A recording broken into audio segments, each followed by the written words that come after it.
You are listening to the Maple Footy Podcast. This is the unofficial football podcast of the North. I'm your host, Sam Little. Find me at official Sam Little on Instagram. There's nothing left to say except for sit back, enjoy, and welcome to the show.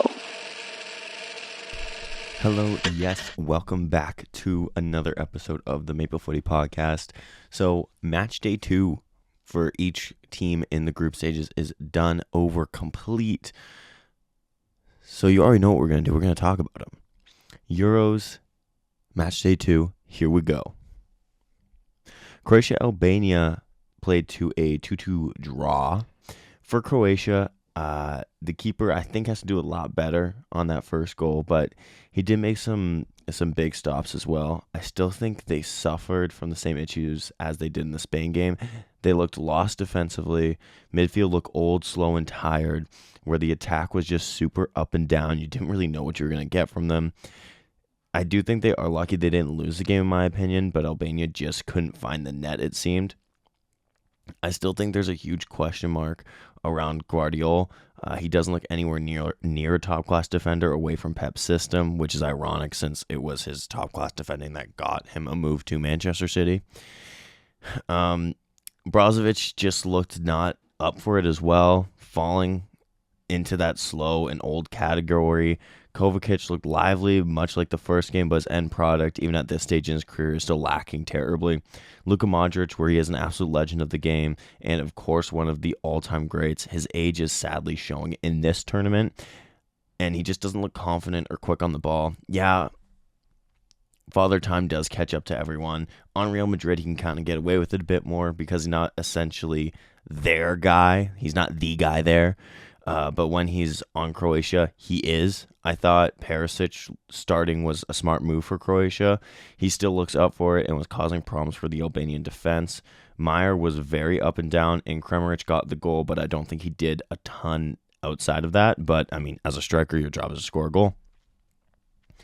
It does feel like we're seeing the utter collapse of a Croatian golden generation, much like we did with Belgium at the World Cup in 2022.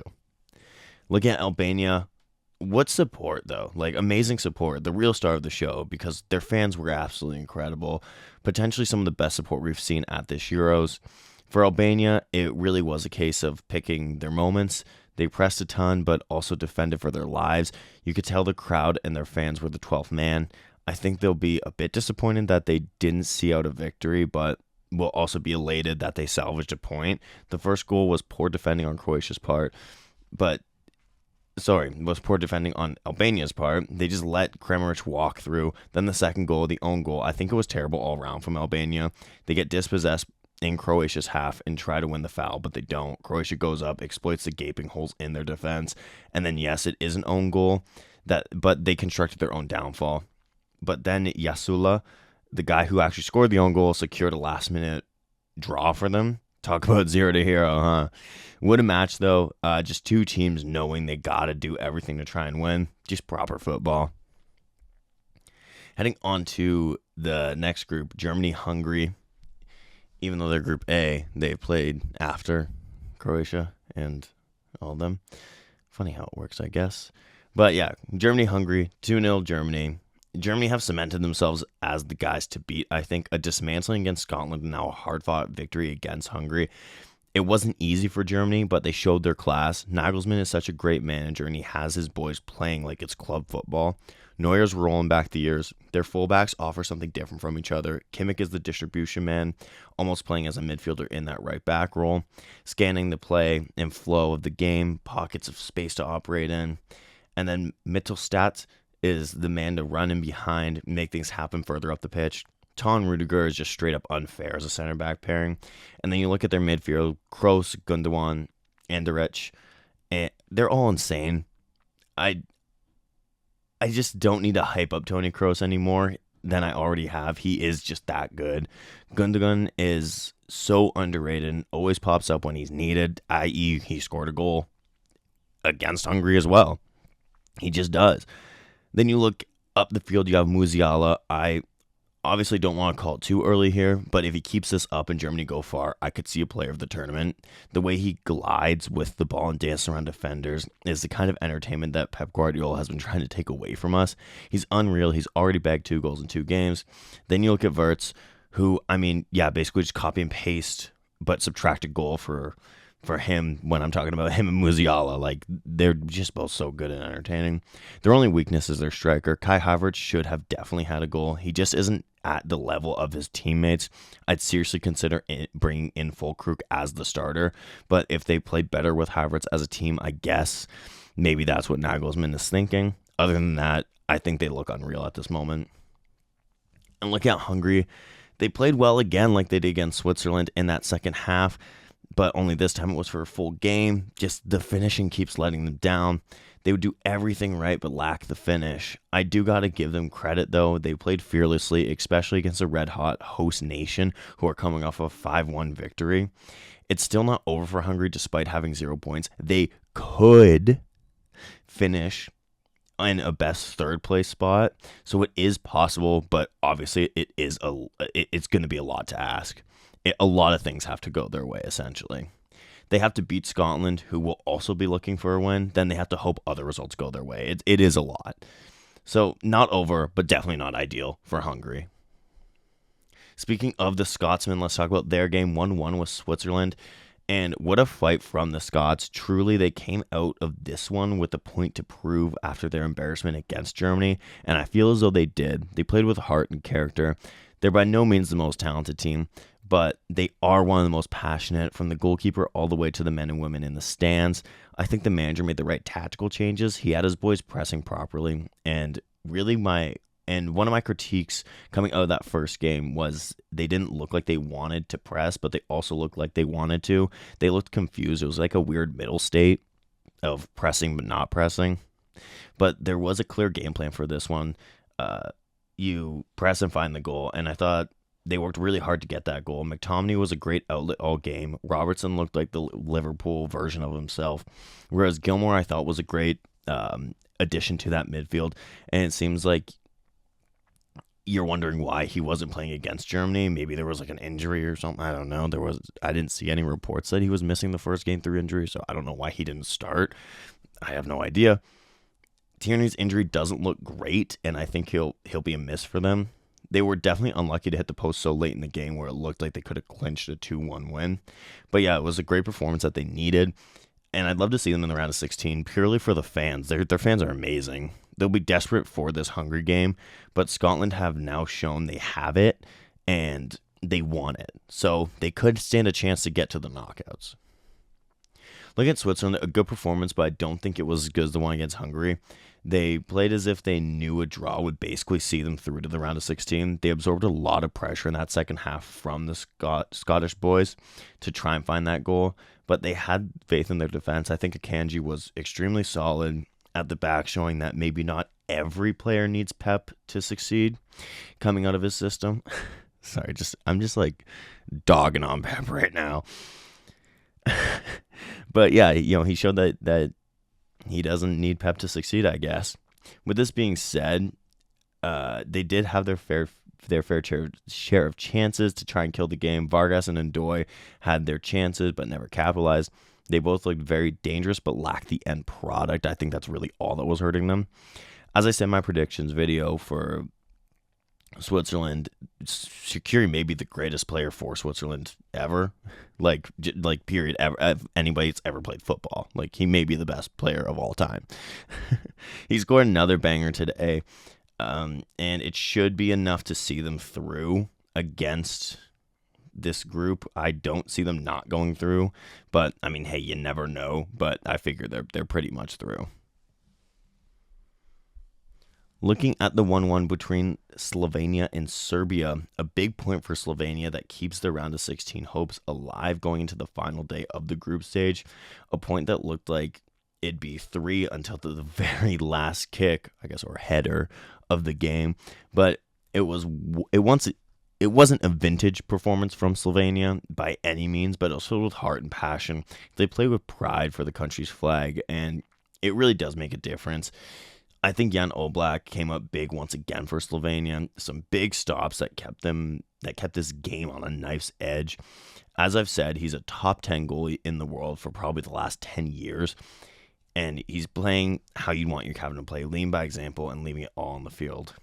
Karnišňák was also great. He was great defensively and on the attack. His great run from his own box all the way to Serbia's goal paid off as he grabbed Slovenia's goal. I would say the only two things that Slovenia's performance were missing was a few more goals and seeing the result to the end. They'll face England next, which will be tough for them, but England has shown they are vulnerable. I would like to see Slovenia get a result and maybe get through. If they get Šeško on the ball and more involved, I think they do have a chance. He's been living off scraps these past 2 games, but has still shown his quality. He is a game changer if you get him on the ball in the dangerous areas.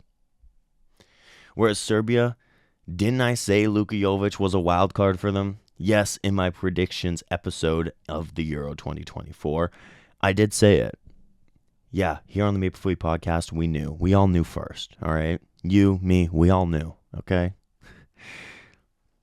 It was definitely evenly matched. I thought Serbia had their chances, but they just couldn't find the back of the net either, which was kind of a common theme of this game. They found the woodwork a few times, and Oblak, of course, denied them on other occasions.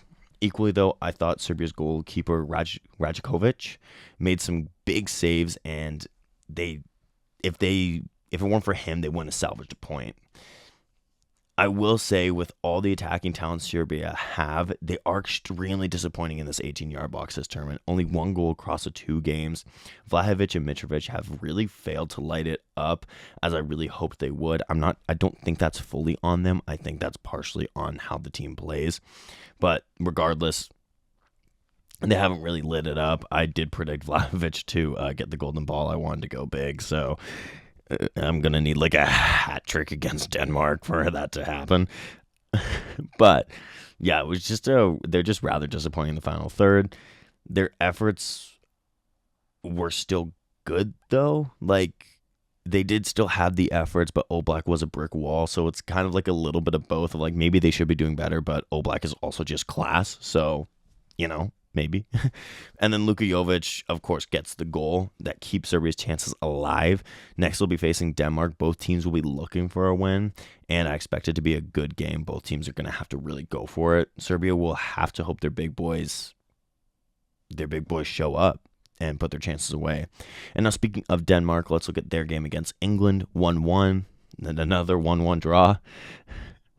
Denmark, I think they performed well last game. And then until they didn't, and they got caught and looked lackadaisical. They were in a great position last time out, being the favorites, and then I think it got to their head a little bit. Whereas this time out, they were the underdogs, and this was a much-needed performance, in my opinion. Yes, it was another draw, but with how open this group is, anything can happen. The performance from Denmark was a good one. They kept England pretty well at bay for most of the game. They conceded but never looked out of it, and they kept pushing.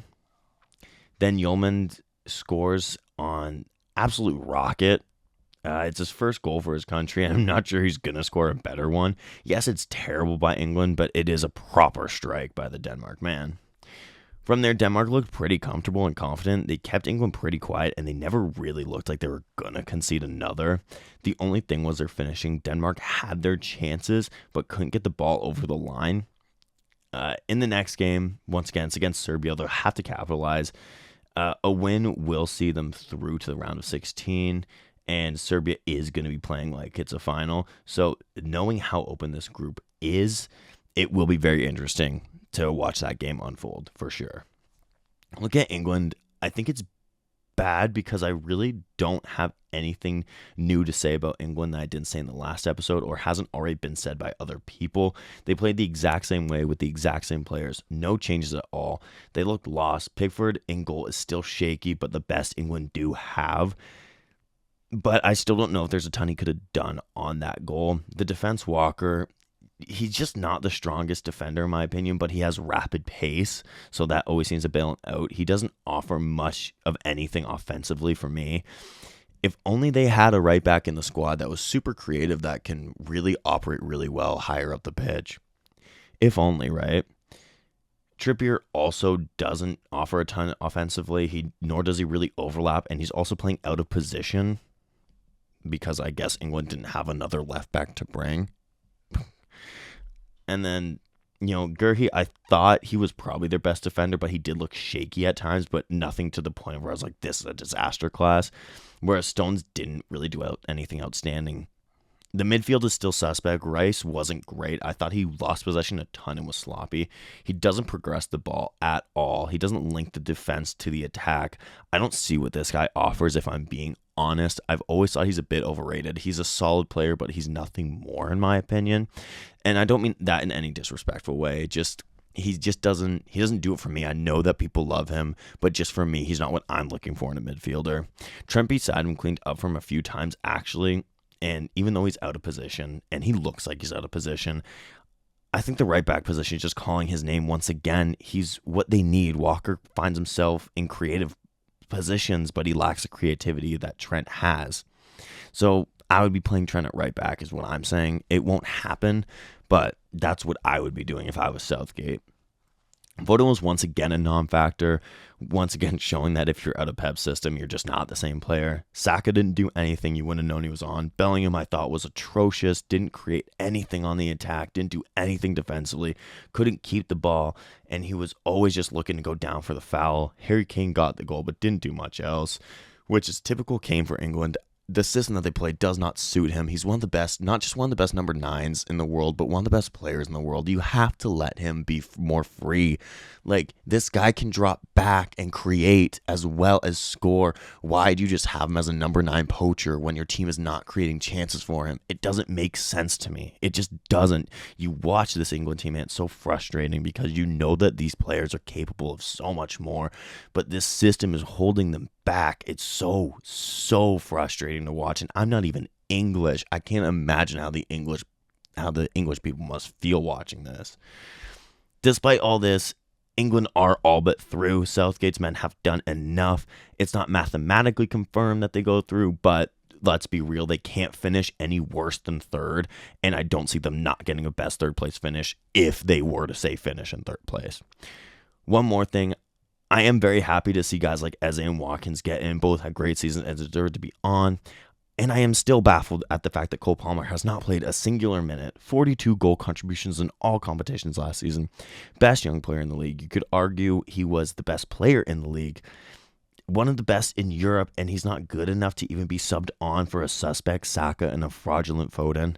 Come on now, give me a break. What's the point of even bringing him? You're just killing the kid's confidence at this point.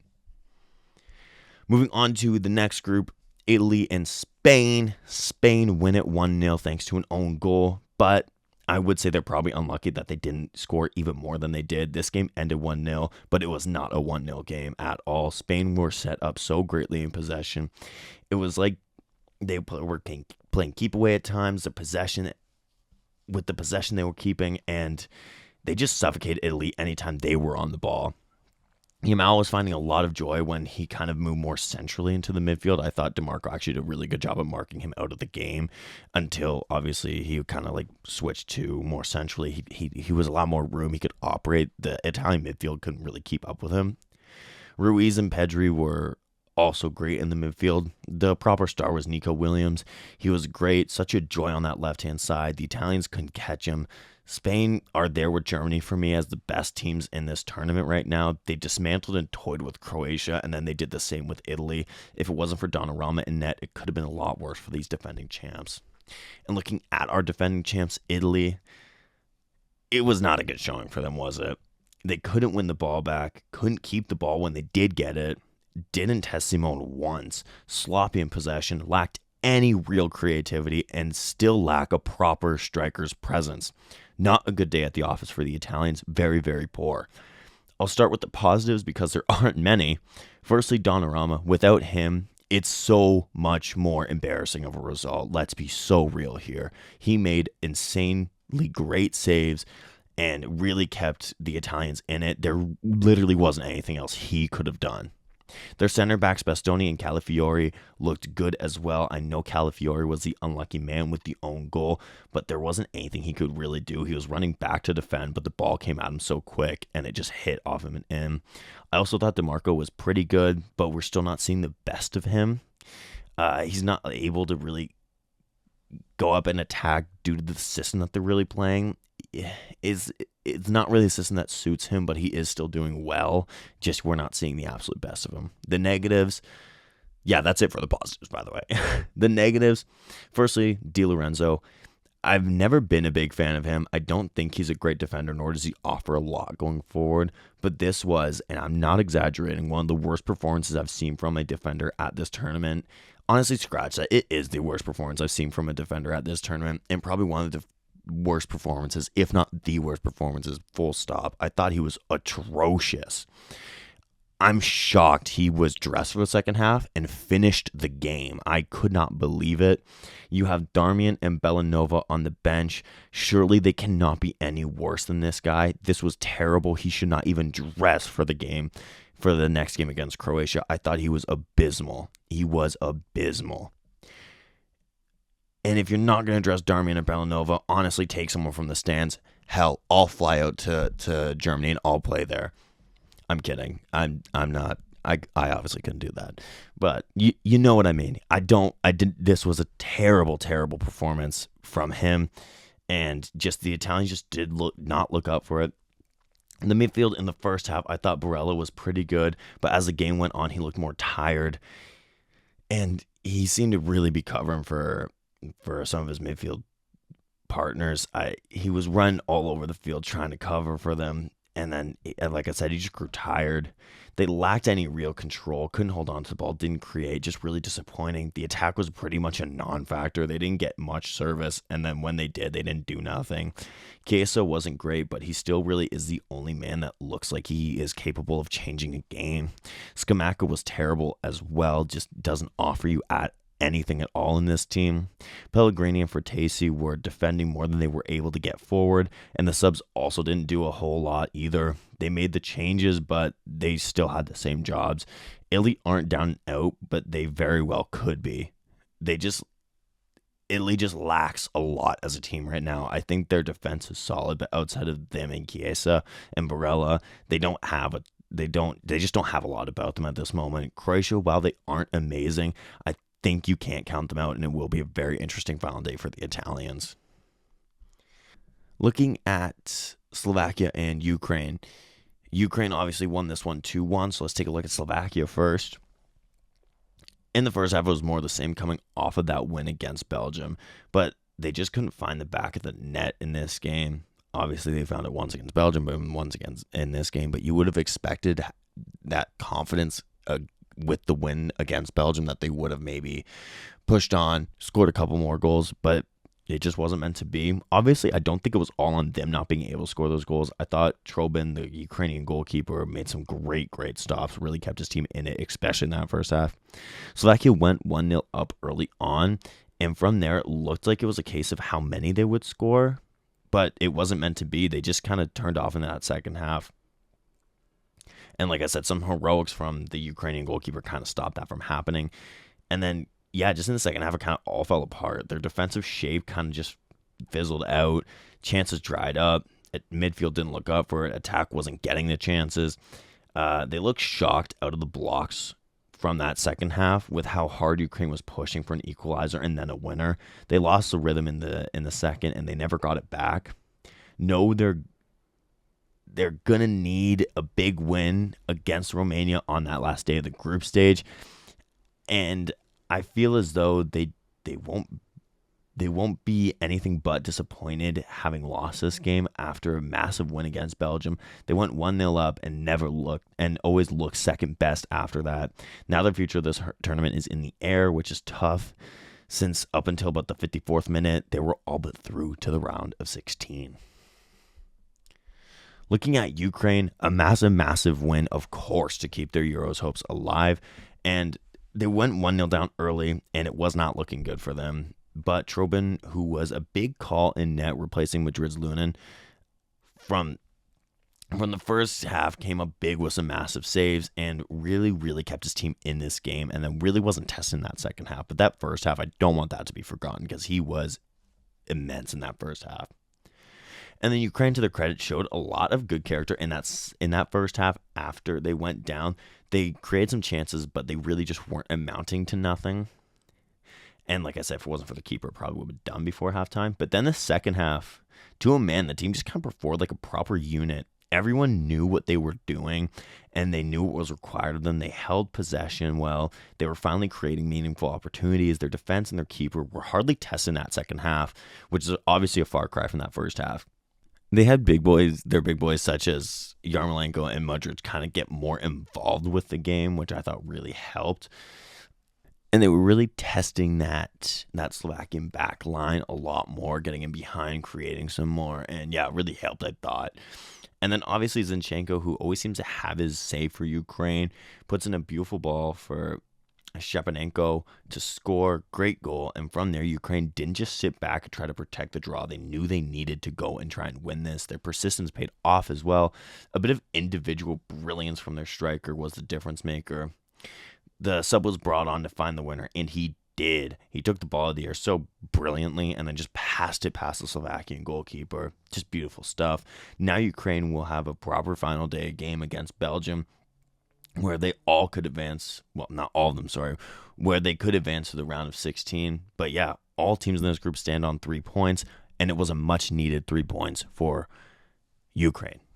Looking at Belgium and Romania, it was 2-1 for Belgium. I don't have a whole ton to say about this game. A big win for Belgium, as they would have been all but eliminated, wouldn't have been mathematical, but let's be real, they probably wouldn't have come back on the final day. They would have needed a huge result once again, a lot, kind of like how Hungary would have.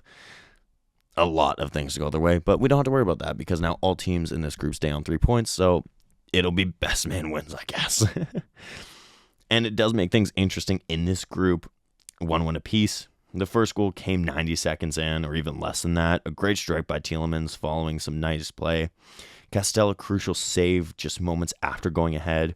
Rom had another goal chalked off by VAR, making that 3 in 2 games. He would be the highest goal scorer if it wasn't for VAR, but, thanks VAR. I do appreciate it. De Bruyne finally decided to step up and show up for his country outside of a PEP system, albeit it was against a team that's ranked 40 spots beneath them in the FIFA rankings, but hey, who's counting? Sorry, guys, I'm just super biased against this guy. They compare him to some of my boys, my boys Lampard and Hazard, and I don't like that. But in all fairness, he is a very good player. But yeah, I always think he's underwhelming for Belgium. The win will leave Belgium in a good position for the knockout stage. It is in their hands now what they do against Ukraine, and they could end up going through. Looking at Romania, they couldn't replicate their win against the Ukraine. They just didn't have enough to ever truly compete with Belgium. Their keeper made some great saves, but it was always a matter of time for Belgium to get their second after going up so early in the first. He kept them in it, and their hope was still alive for a little bit, but the golfing class was just too much. Romania did put up a fight, and they can still advance the round of 16 if their result against Slovakia goes for them. It's all up in the air in this group right now. 3 points apiece, and I think it will be a very interesting final day in this group. So we're all going to be having to watch this and keep our eyes on this one. And moving into our final groups, looking at our second to last group, we have Austria, Poland, and then, of course, Netherlands, France. We'll look at Austria, Poland first, and it's a big win for Austria, 3-1.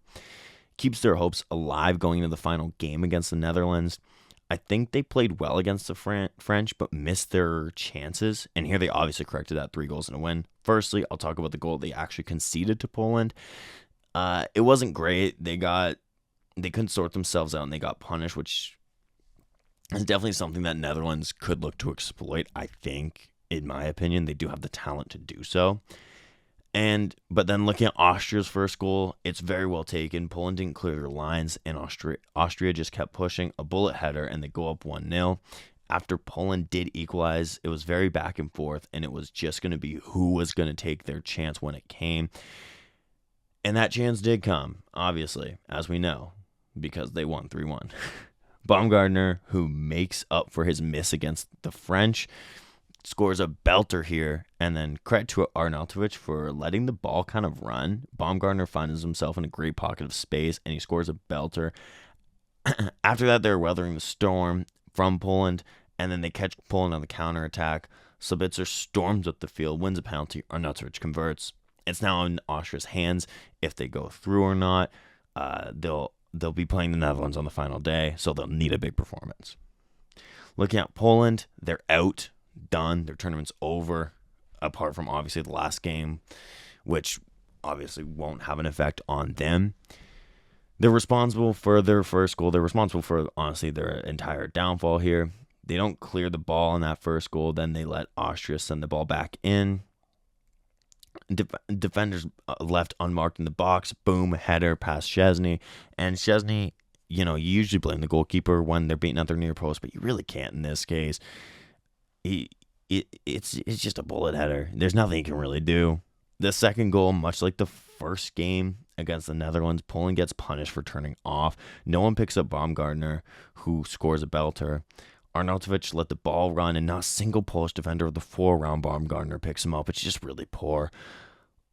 Last goal, you caught in the counter. Szczesny has no choice but to take Sabitzer down. It's either let Sabitzer score here, or maybe I can save a penalty. And obviously, he doesn't save the penalty, but, those are really his only two options. And 3-1 makes it game over. Missed opportunities from Zielinski. I thought kind of came back to punish him. He's not the only one that missed. He just he had a good free kick chance, a couple good chances here and there. He just couldn't. He just couldn't convert. None of them really could, apart from Piatek. Takes his goal very well. Led the line after being brought in from the cold to step in for Lewandowski. It is too bad that Lewandowski's international career potentially ends like this here. He may have one more World Cup in him if Poland qualify, but to be injured just days before the tournament and then not really get a real proper run does suck, and especially for a legend of Poland. It is a very unlucky way for most likely his international career to come to an end. And they played well against the Netherlands, which I already covered. They weren't terrible against Austria. They've just been punished in this group. They looked tactically prepared, but once Austria and the Netherlands smelled blood, they pounced against Poland. I do think Poland can be proud of their efforts, still a little bit disappointed. They'll play their final game against France, which could be crucial for France, but not for Poland, sadly. And then looking at Netherlands and France, the first 0-0 draw of the game. Firstly, looking at France, a couple chances they could have converted. Griezmann himself should have had at least 2. I've always been a big Griezmann fan and back him as one of the best in the world, but yeah, he has to do better on some of his chances. Tchouaméni as well should have had 1. Conte was all over the park as he normally is, as you would expect him to be. I do think, of course, they miss Mbappe. He is their best player and the best player in the world. He's an outlet and a creative spark. Without him, they do lack something about them. With that said, they do have enough to win this without Mbappe. But yeah, they didn't look great without him. And I do think it is concerning that they have now played 2 games and haven't scored a proper goal yet. Their only goal being an own goal in that Austria game. With the talent they have, that's, in my opinion, inexcusable. The way things are shaping up, they could be looking at an early exit like they did in the last Euros, which would be such a waste of their talent and obviously hugely disappointing. Although they all are but through, like, it would take something really going against them to not go through. I do still think they need to put in a statement performance against Poland. It's a must for me. They have to look convincing, score some goals, get a win, and build momentum going into the next round, because the way things are shaping up, it could seriously be a repeat of Euro 2020 for the French. Netherlands kind of the same as the French. They had their chances, and they probably should convert a few, but didn't. The only one they did was by Xavi Simons, and it gets called back by VAR for offside. And of course, it's the one game where the Premier League refs are in charge of it, get Prem refs in, and we get the worst call of the tournament so far. They're honestly such a disgrace to this sport. Like, seriously, so terrible. Everybody else knows how to ref a game. These English refs have no clue what they're doing. It's absolutely disgusting. And, sorry, going off on a little rant here. It's just disgusting. They don't know what they're doing. They're terrible. They're terrible. Everybody knows it. Now the whole world is seeing it again. Again. And they're so bad. They're so bad. They cost Netherlands what would have been a very, very big win. A 1-0 goal it's a fair goal. It is a fair goal. They're saying Dumfries is in an offside position, but he is not involved in the play. Mannion is not getting that ball with or without Dumfries there. It makes no sense to me. I don't understand it. But anyways, Netherlands still probably should have had a few more. Trying to look past that goal, which is really hard considering it was a fair goal, but take that goal out of it. I do think Netherlands still probably should have had a couple more. Frimpong, Depay, and Gakpo all could have found goals themselves, but couldn't convert. I thought their defense looked good, but not as great as they should. But much like France, they aren't mathematically through, but they're all but through. They'll have to weather a storm against a hungry Austria on the final day, which won't be easy. But once again, I really don't see them not going through from this position. Moving on to our next and final group, we're looking at Georgia and Czech 1-1. Georgia, much like their last game, just put in an absolute performance, and you love to see it. They played their hearts out and just filled with so much pride for them. It was an evenly matched game, I think, and Georgia knew that. It was their opportunity to try and win, knowing that Portugal is their next team, and they're definitely going to have their hands full there. The problem, they were pushing so hard that they left themselves open, and if it wasn't for their keeper, Darjvish, I'm so sorry if I said your name wrong, which I probably did. It would have been a lot worse. I think that in the next game, they got to get Kvaratskhelia. He's got to get more involved. He is their game changer. He's their best player, one of the best wingers in the Serie A. He has to perform against Portugal, and it will be tough, obviously. But, an upset is always on the cards, and Georgia will hopefully get that upset for their sake. Czech, I think they struggled to finish, but some of that was down to a keeper on the top of his game. I think the game was there to be won for the Czech Republic, but they couldn't get the ball in net. They enjoyed the better opportunities, and you could see that Georgia was really pushing for the win. Czech used their experience to kind of weather that storm, hold firm, and find their equalizer after going 1-0 down. It's no surprise that the goal comes from Patrick Schick. Well, yes, it's probably not the best goal of his career. They all do count, and it is an important goal for him and his country, keeping their hopes alive in the next game. As they try to get to the knockout stages, they play Turkey next, who will also be fighting hard next game and to try and get through to the next round. Speaking of Turkey, definitely a far cry from their heroics as they lose 3-0 to Portugal. Out of the gate, they look second best, and almost like they felt like they weren't gonna get anything from this game. Then the ball gets sent into the box. Ronaldo dragged 3 guys with him. Silva opens up for a tap-in, 1-0 down within 20 minutes. And from there, they never looked like they were really going to test Portugal. The second goal is, of course, that own goal, probably one of the worst you're going to see. It's terrible miscommunications between the keeper and defender. Keeper comes, doesn't seem to let his defender know, whereas his defender just doesn't look to where the keeper is. Yeah, just really poor all around from them. And from there, it was done and dusted, but Ronaldo and Bruno linked up for the third goal, put icing on the cake. Turkey just didn't look up for it. They looked beaten before it even started. Then once they were 2-0 down, it was always highly unlikely.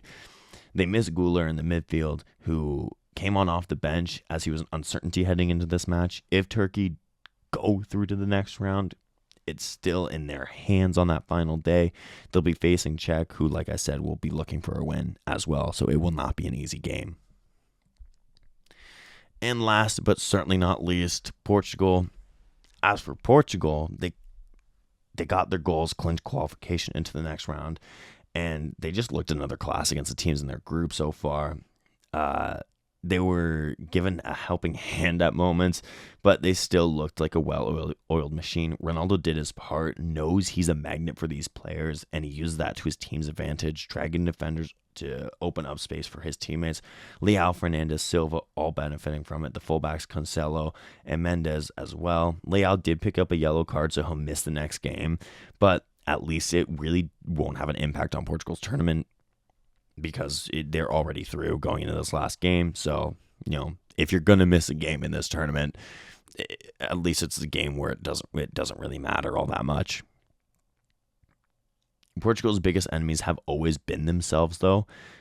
So it will be interesting to see if they can kind of get out of their own way. They have the players, they have the talent. They just have to keep this form up, and they actually could be serious contenders. They always seem to go under the radar because they do get in their own way and usually kind of find a way to kind of beat themselves. So it will be interesting. But yeah, next game isn't a hugely crucial one for them. As I said, they're through, so that doesn't really matter.